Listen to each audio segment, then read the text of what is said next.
नमस्ते दोस्तों, स्वागत है आपका मेरे YouTube चैनल पे। प्लीज़ सब्सक्राइब, लाइक और शेयर करना ना भूलें और मेरे साथ जुड़े रहें। आज हम बात करने वाले हैं कंटेजियन मूवी के बारे में, जो कि एक 2011 की मूवी है जिसकी IMDb रेटिंग है 6.6। तो आइए जानते हैं कंटेजियन का मतलब क्या होता है इस मूवी द्वारा। जैसा कि आप सब जानते हैं, इस दुनिया में तरह तरह के वायरस हैं जो ज़्यादातर जानलेवा होते हैं और माना जाता है सारे वायरस जानवरों से आते हैं। यहाँ भी कुछ ऐसा ही हुआ था। ये कहानी की शुरुआत होती है जब बेथ नाम की एक लड़की चाइना के हांगकांग से अपने घर वापस जा रही होती है, अपना बिजनेस ट्रिप पूरा करके। बेथ हॉल्ट लेती हैं शिकागो में, जहाँ वो एक रात अपने एक्स बॉयफ्रेंड के साथ होटल में रहती हैं। अगले दिन वो एयरपोर्ट आ जाती हैं और कैफेटेरिया में बैठ जाती हैं। तब उसके एक्स बॉयफ्रेंड का फ़ोन आता है। बात करते करते बेथ को खांसी आती है। तब एक्स बॉयफ्रेंड पूछता है, क्या तुम ठीक हो? और बेथ कहती हैं, हाँ मैं ठीक हूँ। उसी दौरान बेथ की फ़्लाइट की अनाउंसमेंट होती है और वो अपने खाने पीने का बिल कार्ड से पे करती हैं। फिर दिखाया जाता है दुनिया के अलग अलग देशों में लोग अचानक बुरी तरह बीमार पड़ने लगते हैं और इसकी वजह कोई नहीं जानता। उसी दौरान बेथ अपने घर मिनियापोलिस पहुंच जाती हैं और वो अपने बेटे और पति से मिलती हैं। एक तरफ दिखाते हैं बेथ के पति मिच एमॉफ अपने स्टेपसन के स्कूल जाते हैं उसे लेने के लिए, क्योंकि अचानक उसे फीवर और सर्दी ज़ुकाम हो जाती है और वो उसे लेकर घर चले जाते हैं। अगले दिन बेथ की तबीयत ख़राब होने लगती है और उसे सीजर्स आने लगते हैं और मिच तुरंत उन्हें लेकर हॉस्पिटल जाते हैं। कुछ देर बाद मिच को बताते हैं कि बेथ की मृत्यु हो गई है, और लेकिन डॉक्टर्स को उसका कोई रीज़न नहीं पता होता है। फिर दिखाते हैं मिच कार में घर जा रहे होते हैं। तब उन्हें कॉल आता है और वो परेशान हो जाते हैं। मिच तुरंत अपने घर पहुंच जाते हैं और देखते हैं उनके स्टेपसन, जो एक छोटा सा बच्चा है, उसकी भी मृत्यु हो चुकी है, ठीक उसी तरह जैसे उसकी माँ बेथ की हुई थी। एक तरफ वर्ल्ड हेल्थ ऑर्गेनाइजेशन के डॉक्टर्स एंड रिसर्चर्स की मीटिंग होती है। वो बात करते हैं कि किस जगह पे कितने केसेस हैं और सैंपल कलेक्ट किए जा रहे हैं, पर अभी तक इस बीमारी का कुछ पता नहीं चल पाता। और वहीं दूसरी तरफ अमेरिका के हेल्थ डिपार्टमेंट सिचुएशन को स्टडी करते हैं और उनमें से होती हैं एक डॉक्टर एरिन मेयर्स, जो डॉक्टर चीवर को बताती हैं कि जो ऑलरेडी बीमार हैं उन्हें आइसोलेशन में रखा गया है और जो उनके संपर्क में आए हैं उनको क्वारंटीन में रखा गया है। क्वारंटीन का मतलब होता है कुछ समय के लिए लोगों को दुनिया से अलग रखना और किसी के संपर्क में नहीं आने देना, ताकि कोई वायरस या इन्फेक्शन एक इंसान से दूसरे इंसान में ना जा सके। और अब अमेरिका के हेल्थ डिपार्टमेंट की एक मीटिंग होती है। वहाँ डॉक्टर मेयर्स दूसरे डॉक्टर्स को बताती हैं कि ये बीमारी सरफेस से फैलती है, यानी कि किसी चीज़ को छूने से, और बताती हैं कि हम अपने चेहरे को दिन में कम से कम 2 से 3 हज़ार बार छूते हैं, और उसी तरह हम डोरबेल्स, हैंडल्स, एलिवेटर बटन्स को भी छूते हैं, जिसकी वजह से ये वायरस एक इंसान से दूसरे इंसान तक पहुंच जाता है। और ये भी बताती हैं कि बहुत बार लोग कंटेजियस होते हैं लेकिन इसका पता नहीं चलता है और ये एक महामारी है। मिच की बेटी अपने पिता से मिलने हॉस्पिटल जाती हैं, जहां उनको क्वारंटीन में एक आइसोलेशन वार्ड में रखा गया है, लेकिन वो इस वायरस से अफेक्टेड नहीं होते हैं क्योंकि उनकी इम्यून सिस्टम बहुत स्ट्रांग होती है। सच कहें तो ऐसे लोग दुनिया में बहुत रेयर होते हैं और इसी वजह से उस वायरस का मिच पे कोई असर नहीं होता है, अपनी पत्नी और स्टेपसन के साथ रहने के बाद भी। और दूसरी तरफ लैब में टेस्ट चालू होते हैं। डॉक्टर एली, जो इस वायरस पर रिसर्च करती हैं, अपनी टीम के साथ वो इस वायरस को रिक्रिएट करने की कोशिश करती हैं ताकि इसकी वैक्सीन बनाई जा सके, लेकिन वो ये वायरस डेवलप नहीं कर पाती और कहती हैं डॉक्टर ससमैन, जो UCSF के प्रोफेसर हैं, उन्हें ये टेस्ट सैंपल्स भेज दिए जाएं। और अब CDC यानी कि centres of disease control and prevention department के टॉप डॉक्टर एलिस चीवर से DHS यानी कि डायरेक्टर ऑफ होमलैंड सिक्योरिटी के लोग मिलने आते हैं, जिनका काम होता है आम सिटीजन्स की रक्षा करना। उनका ये मानना है कि ये एक बायो वेपन है जिसे जानबूझकर ठीक थैंक्सगिविंग के समय रिलीज़ किया गया है बड़े बड़े देशों पर अटैक करने के लिए। और उसके बाद डॉक्टर एरन मियर्स पहुंच जाती हैं मिनियोपोलिस, जहां बेथ और उसके बेटे की मृत्यु हुई थी इस वायरस की वजह से। वहां डॉक्टर मियर्स बेथ के कलीग से मिलती हैं, ये जानने के लिए कि उनसे कौन कौन मिला था या संपर्क में आया था हांगकांग से वापस आने के बाद, और पता चलता है कि उनमें से एक आदमी वहां मौजूद नहीं था। और तुरंत डॉक्टर मियर्स उस आदमी का फ़ोन नंबर लेकर उसे कॉल करती हैं जो बस में होता है और खांसता है। तुरंत डॉक्टर मियर्स उसे कहती हैं तुम बस से उतर जाओ और किसी भी चीज़ को छूना मत, क्योंकि वो भी इस वायरस से अफेक्टेड होता है। और वो उसके पास पहुंच जाती हैं अपने टीम को लेकर। और फिर डॉक्टर मियर्स बेथ के पति मिथ से मिलने हॉस्पिटल जाती हैं, जो अभी तक आइसोलेशन वार्ड में होते हैं, और बेथ के हांगकांग ट्रिप की आइटिनरी चेक करती हैं। तब पूछती हैं कि बेथ शिकागो में क्यों रुकी थी। तब मिच को याद आता है कि वहाँ उसका एक्स बॉयफ्रेंड रहता है और पूछता है कि क्या हमें ये बीमारी उससे मिली है। और वहीं दूसरी तरफ डॉक्टर एली डॉक्टर चीवर को बताती हैं कि ये वायरस पिग और बैट के जेनेटिक मटेरियल से बना है। और तब डॉक्टर चीवर बोलते हैं कि ये एक नोवेल वायरस है, अभी तक हमारे पास इसका कोई ट्रीटमेंट प्रोटोकॉल नहीं है और ना ही वैक्सीन। और सीडीसी ये ऑर्डर देता है अब कोई प्राइवेट ऑर्गेनाइजेशन या लैब इस पे काम नहीं करेगा और सिर्फ BSL-4 काम करेगा। तब डॉक्टर एली डॉक्टर सस्मैन को फ़ोन करके कहती हैं कि अपना रिसर्च बंद कर दें, ये सीडीसी का ऑर्डर है। और अब ये वायरस को फैले हुए 8 दिन हो चुके हैं। डॉक्टर चीवर बताते हैं अमेरिका के 5-6 बड़े बड़े शहरों में ये महामारी फैल चुकी है, इसलिए वो एक डॉक्टर लियोनोरा नाम की एपिडेमियोलॉजिस्ट को हांगकांग भेजते हैं जो इस महामारी की इन्वेस्टिगेशन कर सकें। उसी दौरान सीडीसी और दूसरे हेल्थ ऑर्गेनाइजेशन का वीडियो कॉन्फ्रेंस होता है। तब पता चलता है कि अब तक कुछ 89,000 केसेस हो चुके हैं और अगले 48 घंटों में और बढ़ेंगे।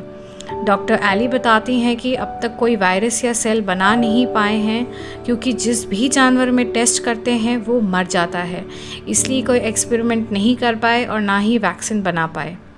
वहीं डॉक्टर सस्मैन ऑर्डर ना मानते हुए अपनी रिसर्च बंद नहीं करते और लैब में MEV-1 वायरस को डेवलप करते हैं बैट के DNA लेकर, और सीडीसी को रिपोर्ट्स भेज देते हैं। डॉक्टर मेयर्स मिनियोपोलिस में मिच को हॉस्पिटल से डिस्चार्ज कर देती हैं और फिर अपने एक कलीग के साथ प्लान करती हैं सारे पेशेंट्स को एक साथ रखने के लिए, लेकिन लोकल ऑफिसर्स परमिशन नहीं देते कम रिसोर्सेज और पैसों की वजह से। और उसके बाद हांगकांग में डॉक्टर लियोनोरा को पता चलता है कि बेथ एक कैसीनो गई थी और वो उसके फुटेज मंगवाती हैं। फुटेज देखने के बाद उन्हें पता चलता है कि बेथ कैसीनो में बहुत सारे लोगों से मिली थी और संपर्क में आई थी, पर अभी भी उन्हें ये नहीं पता चला था कि ये वायरस आखिर शुरू कहाँ से हुआ था। और डॉक्टर लियोनोरा को लगता है कि ये वायरस हांगकांग से भी पहले शुरू हो चुका होगा या फिर यहीं हांगकांग से ही। और डॉक्टर मेयर्स जो मिनियोपोलिस गई थी बेथ के कलीग से मिलने और इस बीमारी की जांच करने, अब उनकी भी तबीयत ख़राब होने लगती है। उनको पता चल जाता है कि वो भी अफेक्टेड हो चुकी हैं, इसलिए सबसे पहले वो होटल रिसेप्शन कॉल करती हैं और उनके सारे स्टाफ के नंबर मांगती हैं जो उनके रूम में आए थे, क्योंकि उन्हें लगता है कि उन्होंने उन सबको भी अफेक्टेड कर दिया होगा। डॉक्टर मियर्स डॉक्टर चीवर्स को भी फ़ोन करती हैं और बताती हैं कि वो भी इस वायरस से अफेक्टेड हो चुकी हैं और उन्हें सांस भी नहीं लिया जा रहा है। और डॉक्टर चीवर मियर्स को कहते हैं कि तुम ठीक हो जाओगी, मैं हेल्थ डिपार्टमेंट के लोगों को वहाँ भेजता हूँ। तब तक डॉक्टर लियोनोरा कैसीनो के कई और फुटेज देखती हैं और उन्हें पता चल जाता है कि बेथ ही वही इंसान थी जिससे पहली बार ये वायरस हुआ होगा, और उनके संपर्क में आए हुए लोग ऑलरेडी मर चुके हैं या फिर इन्फेक्टेड हैं। लेकिन ये वायरस कहाँ से हुआ और कैसे हुआ इसका पता नहीं चल पाया था। डॉक्टर लियोनोरा अपने साथ काम कर रहे कलीग से कहती हैं अब वो अपने कंट्री वापस जाना चाहती हैं, क्योंकि हांगकांग वो जिस काम से आई थी उसका पता उन्होंने लगा लिया है। उतने में ही उनके कलीग बीच रास्ते में डॉक्टर लियोनोरा को किडनैप कर लेते हैं, क्योंकि उन्हें लगता है अमेरिका ने इस वायरस का वैक्सीन बना लिया है, और वो उन्हें अपने गांव ले जाते हैं ताकि वो डॉक्टर लियोनोरा के बदले अमेरिकी गवर्नमेंट से वैक्सीन का सौदा कर सकें और अपने गांव वालों की जान बचा सकें।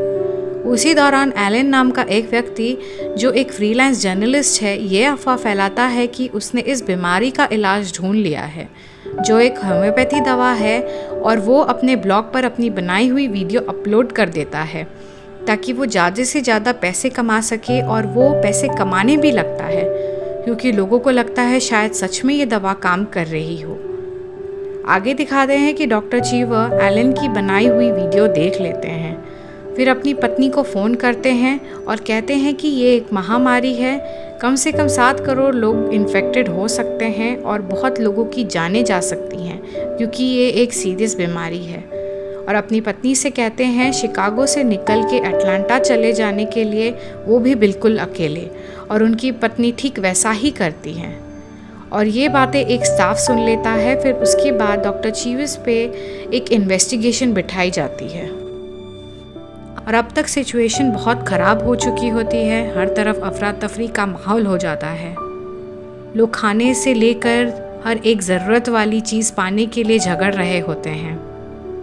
उसी बीच डॉक्टर मियर्स की मृत्यु हो जाती है, और अब डॉक्टर चीवर एक इंटरव्यू में आते हैं और कहते हैं कि अब तक कितने लोगों की जान गई है ये बता नहीं सकते।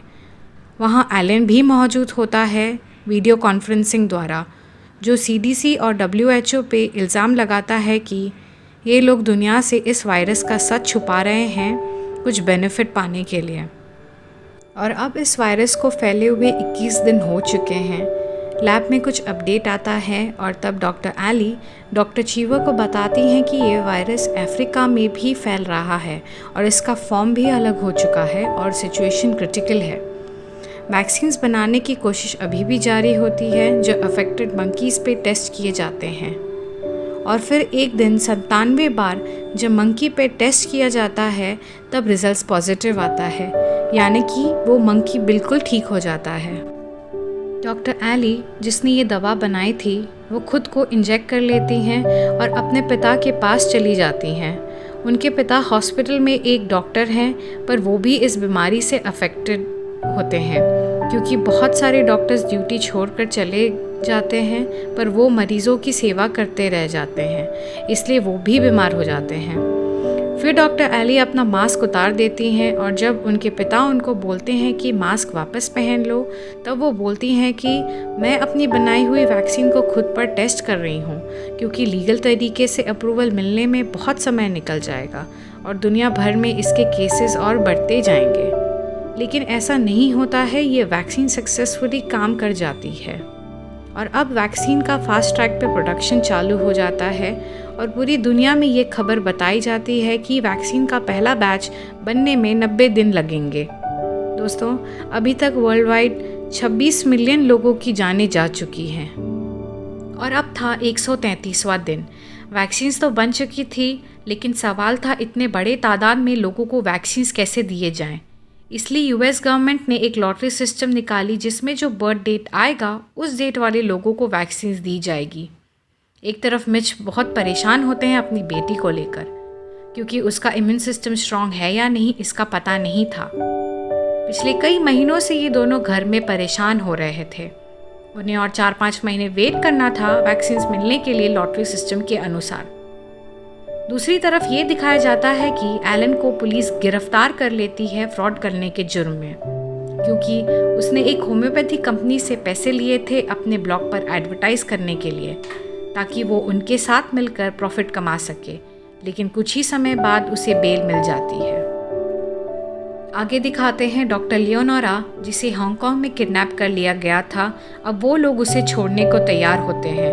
WHO का एक स्टाफ उसे लेने के लिए जाता है, लेकिन उनकी एक शर्त होती है अमेरिकन गवर्नमेंट से कि डॉक्टर लियोनोरा के बदले उन्हें वैक्सीन्स मिलेंगे, और ऐसा हो भी जाता है और वो उससे छोड़ देते हैं। फिर डॉक्टर लियोनोरा एयरपोर्ट आ जाती हैं, और तब उनके स्टाफ उन्हें एक पैकेट देता है और कहता है ये वैक्सीन है। डॉक्टर लियोनोरा के पूछने पर वो बताता है कि उन लोगों को प्लेसिबो दिया गया है, यानी कि एक ऐसी दवा जिसका हमारे शरीर पर कोई असर नहीं होता है, लेकिन पेशेंट्स उसे दवा समझकर खा लेते हैं। और ये सच सुनते ही डॉक्टर लियोनोरा वहाँ से उठकर चली जाती हैं, शायद दोबारा उस गांव की तरफ, क्योंकि वहाँ बच्चे भी होते हैं और ये बीमारी बढ़ने की संभावना ज़्यादा होती है। और अब डॉक्टर जीवा बहुत सारे लोगों को ये वैक्सीन देते हैं ताकि वो ठीक हो सकें या इन्फेक्टेड ना हो पाएँ। इंसानियत के नाते वो ऑफिस के एक स्टाफ के घर भी चले जाते हैं और उसके बच्चे को खुद ही वैक्सीन दे देते हैं। अब था 135वां दिन। MEV1 वैक्सीनेशन सेंटर पे लोग वैक्सीन देने के लिए जमा हो चुके थे। तब तक मिच अपनी बेटी का मन बहलाने के लिए घर पर ही प्रॉम नाइट अरेंज करते हैं और उसके बॉयफ्रेंड को बुलाते हैं। मिच की बेटी और उसका बॉयफ्रेंड काफ़ी रोमांटिक टाइम साथ स्पेंड करते हैं। आखिर में दिखाते हैं कि चाइना में कुछ लोग जंगल में जाकर पेड़ों को काटते हैं। उन्हीं पेड़ों में से एक बैट यानी कि चमगादड़ उड़कर एक केले के पेड़ पर चला जाता है और केले के टुकड़े को लेकर वो पिग फार्म की तरफ चला जाता है और वहाँ जाकर उल्टा लटक जाता है। वहाँ ढेर सारे पिग होते हैं और जो केले का टुकड़ा चमगादड़ लाता है वो नीचे गिर जाता है। तब एक पिग उसको खा लेता है। फिर उस पिग को रेस्टोरेंट ले जाया जाता है और जब तक एक शेफ़ उस पिग को मारकर उसके मुंह में हाथ डालता है, तभी एक दूसरा शेफ़ आकर उसे बोलता है बाहर कोई उनसे मिलना चाहता है, और वो शेफ़ बिना हाथ धोए बाहर चला जाता है। और वहाँ मिलती हैं उन्हें बेथ, जो उनसे हाथ मिलाती हैं और उनके साथ फ़ोटो भी खिंचवाती हैं। और इसी तरह ये वायरस या इन्फेक्शन बेथ के शरीर में चला जाता है और पूरी दुनिया में फैलना शुरू हो जाता है। और अब जैसा कि आप सब जानते हैं, दुनिया भर में कोरोना वायरस फैला हुआ है और इसके केसेस बढ़ते ही जा रहे हैं। इस वायरस का अब तक कोई दवा नहीं बन पाया है। ढेर सारे देशों में प्लाज्मा ट्रीटमेंट या ऐसे अन्य तरीक़ों की टेस्टिंग चल रही है, लेकिन अब तक इसका कोई पक्का इलाज या वैक्सीन नहीं मिला है। फ़िलहाल हम सभी बस यही कर सकते हैं कि एक दूसरे के संपर्क में ना आएं और दूरी बना कर रखें। कम से कम 6 फीट की दूरी बना कर रखें, सोशल गैदरिंग्स में ना जाएं और सोशल डिस्टेंसिंग का भी पालन करें। अभी के लिए इतना ही, लेकिन आप सभी से एक रिक्वेस्ट है, अपना ध्यान रखें और स्वस्थ रहें। और हाँ, अगर आपको कुछ सजेशंस देने हैं तो नीचे दिए गए कमेंट बॉक्स में ज़रूर लिखें। धन्यवाद।